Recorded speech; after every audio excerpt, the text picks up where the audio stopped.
voters right here on the spot. Think about it, right here at Steve's Produce Plus. Think about the same folks. What can you get a better deal than this?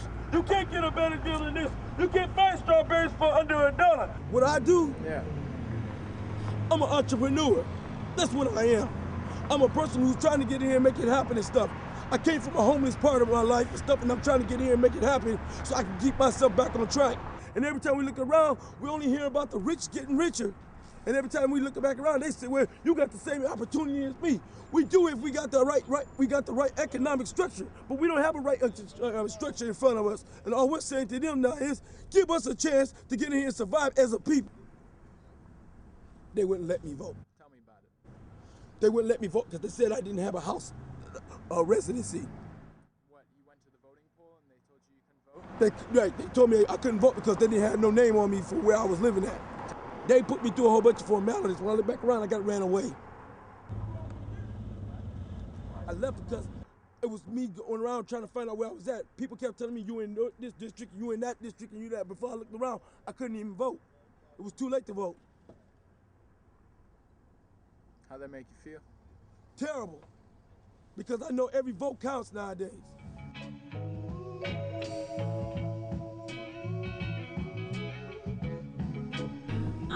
Who knows?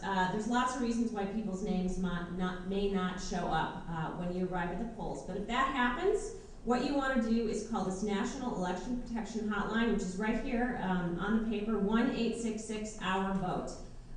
Those calls will be handled by attorneys, paralegals, law students, who will make sure that if for example, you're just simply at the wrong polling place, maybe your polling place has changed and you weren't aware of that, that may be the reason why you're not on the rolls. They can look that up for you immediately, try and solve that problem, or if you need some more advocacy with the poll workers, they can help you with that, okay?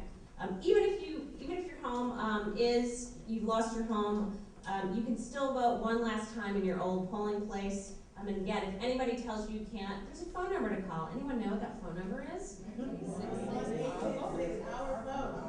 Excellent.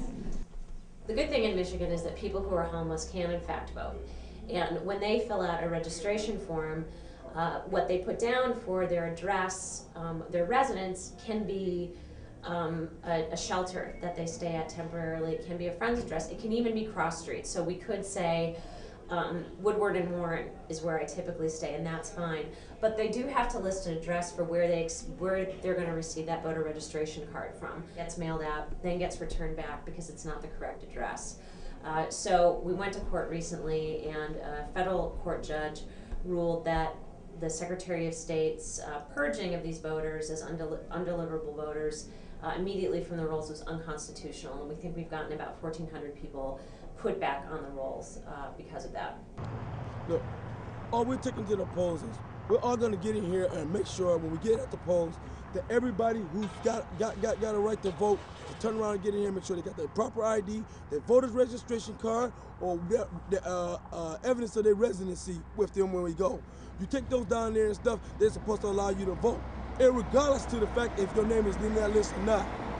And if you don't have a residency? If you don't have a residency, no matter where you're staying at and stuff, you're supposed to be allowed to get in here and get some type of vote.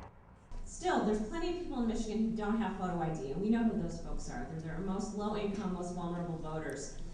We do have a provision in the state law that says if you don't have a photo ID, you can still vote. You just sign a form at the polls, the affidavit form, which says nothing more than, my name is so-and-so, I don't have a photo ID.